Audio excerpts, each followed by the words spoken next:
Di sana masyarakatnya cenderung merasa aman, Bu. Jadi agak Mmm. cuek terhadap lingkungan sekitar. Ada nggak hal-hal yang di luar dugaan penyidik terjadi? Pendidikan itu memang jadi pondasi, Bu. Pondasi Betul. dalam kita bertugas. Mereka tidak memandang orang baru tuh dari mana, umurnya berapa, pekerjaannya apa. Mereka pasti langsung merangkul, pasti langsung masuk ke orang tersebut tanpa memandang tiap perbedaannya ada.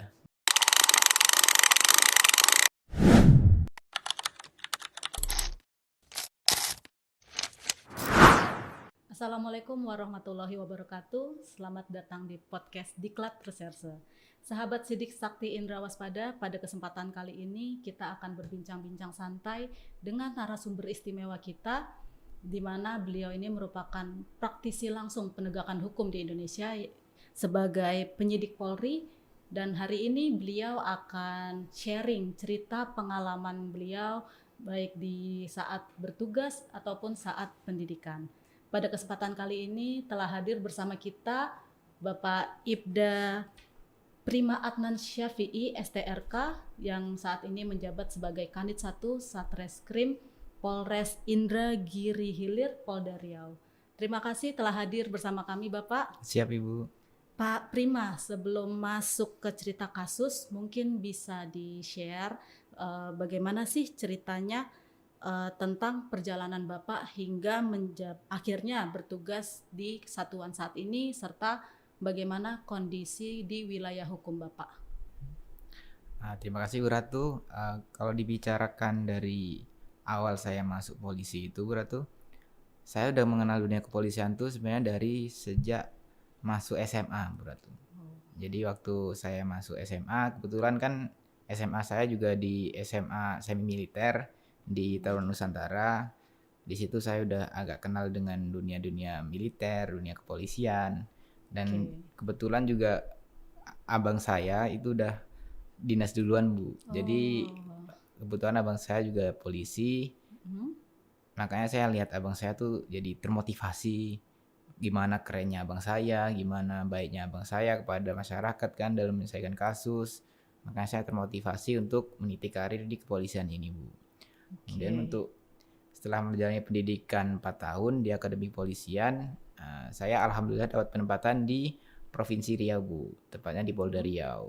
Kalau dibilang di Riau tuh ya terkenal panasnya lah ya, Bu. Ya, betul. Nah, di sana emang agak panas, entah siang, entah malam itu emang suhunya cukup agak menyengat lah, Bu. Hmm.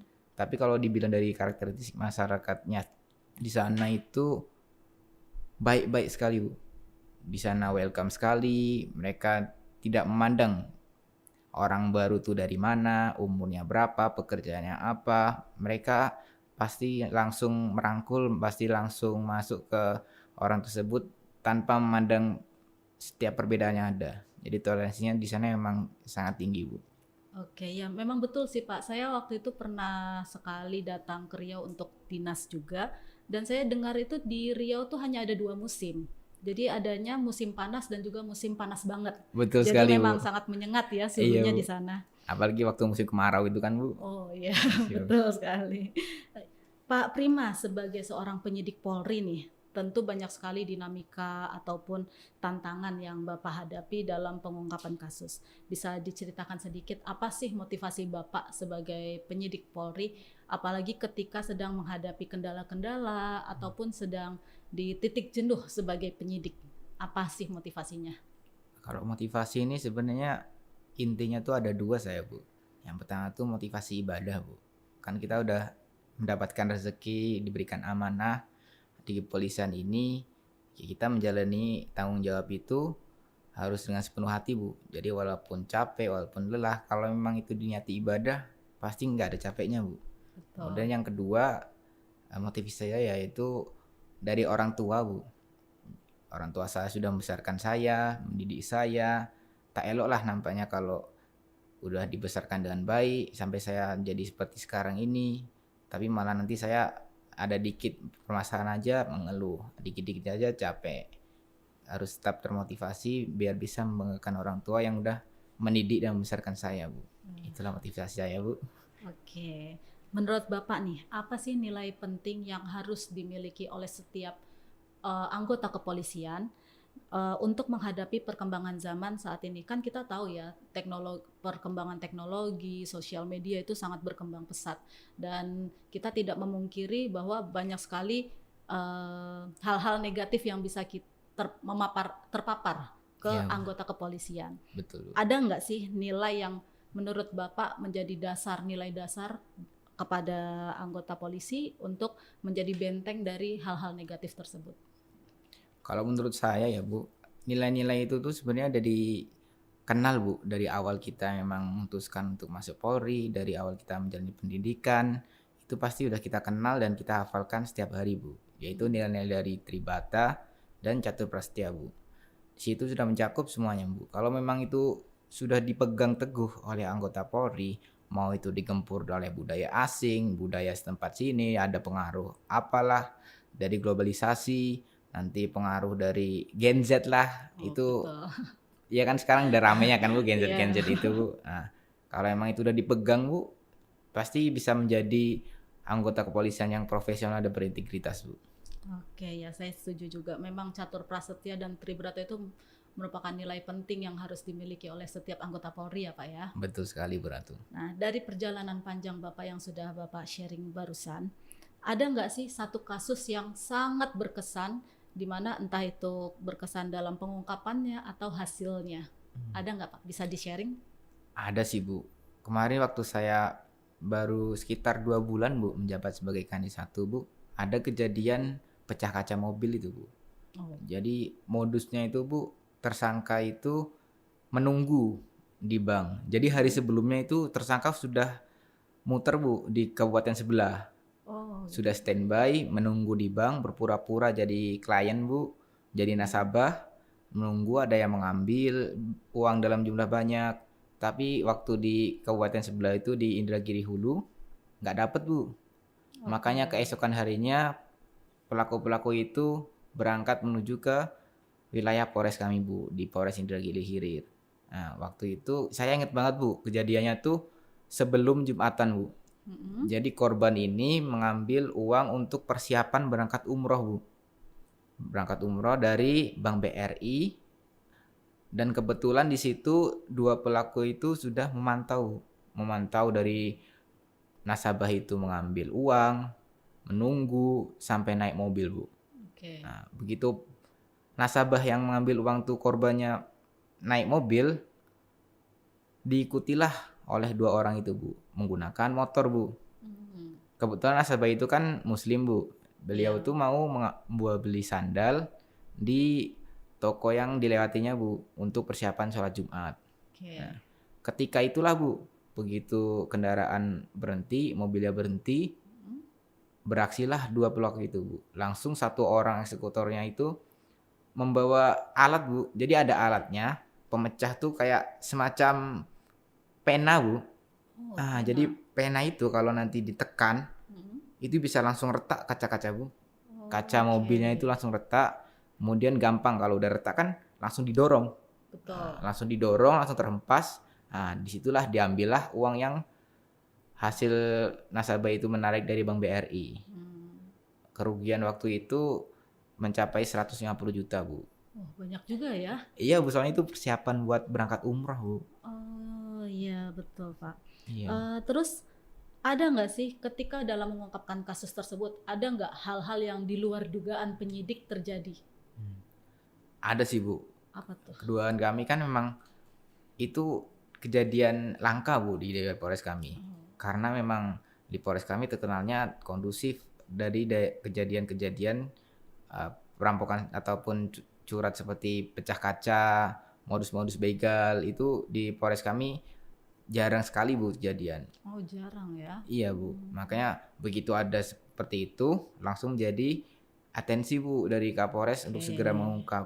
Nah, dalam pengungkapannya itu Bu, kami langsung mencari semuanya Bu. Hmm. Langsung kami lakukan olah TKP di situ, kami ambil semuanya, jejak-jejak CCTV-nya, jejak-jejak digitalnya, semua ambil di lokasi kejadian. Oke. Nah, prosesnya ini Bu yang agak lama. Dari Hmm. hasil TKP itu kami analisis termasuk dari IT-nya. Akhirnya kamilah dapat dari IT itu lokasi terakhir yang diduga ada pelaku itu, Bu. Awalnya kami dapat sinyal itu dari daerah Jambi, Bu. Oh, dari Dapat, Jambi. iya Bu, dapat informasi dari Jambi. Kemudian kami bergerak ke sana. Waktu kami cek ke sana, ternyata sudah pergi, Bu. Pergilah Oh, satu orang itu ke daerah Palembang, Bu. oke. Nah, akhirnya kami kejar di daerah Palembang dengan bantuan dari Polda Sumatera Selatan juga. Akhirnya alhamdulillah kami dapat pelakunya, Bu. Oh, berarti di kasus ini si pelaku pindah-pindah tempat terus ya, Pak ya? Itulah, Bahkan Bu. sampai keluar dari wilayah hukum Bapak ya? Iya, Bu. Memang pengakuan dari pelaku memang mereka istilahnya profesinya lah, Bu, seperti itu. Jadi Oke. berpindah-pindah. Awalnya memang di daerah Indragiri Hulu, kemudian mereka ke Jambi. Kemudian Hmm, saya dapat informasi juga setelah melakukan beberapa pertanyaan ke tersangka tersebut, itu ternyata ada rencana mereka buat lanjut lagi ke daerah Sumatera Utara, Bu. oke, jadi wilayah mereka itu di sekitaran Sumatera lah ya, Pak Iya, ya? Bu. Oke, setelah Bapak berhasil nih mengungkap kasus tersebut, ada nggak sih yang Bapak rasakan atau Bapak lihat perubahan di sekitar Bapak, perubahan di masyarakat seperti mungkin lebih meningkatnya tingkat kewaspadaan di masyarakat seperti itu, ada nggak sih Pak? Benar, Bu. Kalau memang tingkat kewaspadaan di daerah Indragiri Hilir, memang di sana masyarakatnya cenderung merasa aman, Bu. Jadi agak Hmm, cuek terhadap lingkungan sekitar. oke. Seperti tadi contohnya bapak-bapak itu ya, saya juga nggak menyalahkan bapak itu membawa uang banyak kan, Bu. Cuman kan alangkah baiknya apabila bapak mengambil uang itu diamankan dulu di tas Hmm, atau di apa. Soalnya bawanya itu cuma di tas yang biasa itu, oh nggak ada gitu. pengamannya sama sekali. Nah, setelah kejadian itu banyaklah dari masyarakat yang mengambil bank itu minimal ditemani satu orang, Hmm. kemudian bawanya pun nggak terang-terangan, Bu. Jadi Oh, begitu diambil langsung diamankan di tempat yang nggak kelihatan. oh Seperti gitu. itu. Ya berarti ada perubahan lah ya Pak ya. Mungkin karena tadi kan Bapak mention bahwa tingkat kriminalitas terkait yang curat ini jarang terjadi ya Pak ya. Betul Jadi sekali, Bu. tingkat kewaspadaannya di awal mungkin masih kurang Iya, gitu Bu, ya benar, Pak Bu. ya.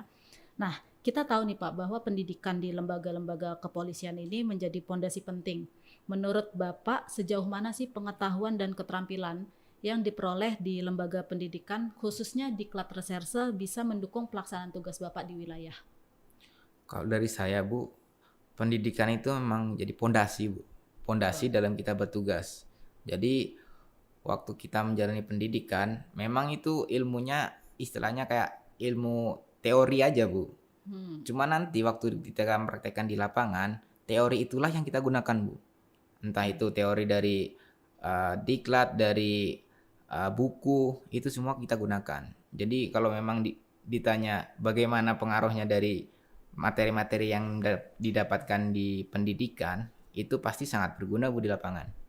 Karena Sangat emang berguna. benar, Bu. Karena Oke. memang itu kan menjadi pondasi kita, menjadi dasar kita dalam melaksanakan tugas di lapangan, Bu. Oke, ada nggak pesan atau masukan yang ingin Bapak sampaikan terkait program-program Diklat khususnya di Diklat Reserse agar semakin bermanfaat dan lebih sesuai dengan perkembangan zaman? Kalau dari pendapat saya lah ya, Bu. Hmm. Itu kalau memang pendidikan di reserse ini sudah bagus, Bu. Memang mengkombinasikan antara teori, nanti praktek di lapangannya, itu sudah mumpuni, sudah bagus, dan kalau perlu ditingkatkan, saya rasa cukup dipertahankan dan inovasinya mungkin, Bu. Oh, inovasi. Inovasi-inovasi mengikuti teknologi-teknologi yang sekarang. Hmm. Contohnya kan banyak sekali sekarang kan teknologi-teknologi seperti IT-nya kan sudah maju sekali, Bu, saya lihat Ya, betul. di luar sana. Pun saya masuk tadi kan di ruang cyber, laboratorium cyber itu, wah, udah bagus-bagus sekali alatnya kan. Hmm. Ah, begitulah yang wah salut juga lah sama di kelas saya ini karena udah mengikuti itu, Bu. Cuman mungkin kan Oke, namanya globalisasi kan nggak berhenti, Bu. betul. Pasti Dinamikanya terus terus berjalan terus. berjalan, benar, Betul. Bu.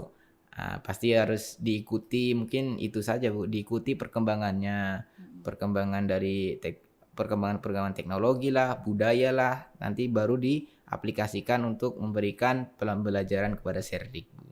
Oke, terakhir nih Pak, kami mau tahu dong bagaimana sih pandangan Bapak tentang institusi Polri saat ini dan harapan Bapak agar Polri bisa terus berkembang ke depannya?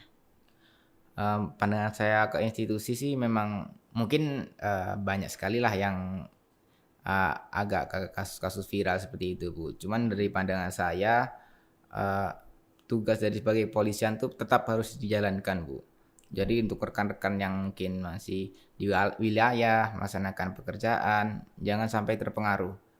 Nanti kan memang kita tugasnya sebagai Polri, selama kita melaksanakan tugas kita, selama kita tanggung jawabnya tetap kita jalankan, tetaplah bekerja, jangan sampai terpengaruh oleh omongan-omongan dari luar, karena memang kan dari awal kita mendapatkan tanggung jawab ini sudah dituntut untuk mengabdi kepada masyarakat, kepada nusa dan bangsa, agar tercipta keamanan dalam negeri ini, Bu. Oke, nah kalau untuk masyarakat nih Pak, ada nggak yang mau disampaikan? Nah, kalau untuk masyarakat sendiri, Bu, mungkin yang saya mention nih terkait dengan berita-berita tidak benar atau hoaks, Bu.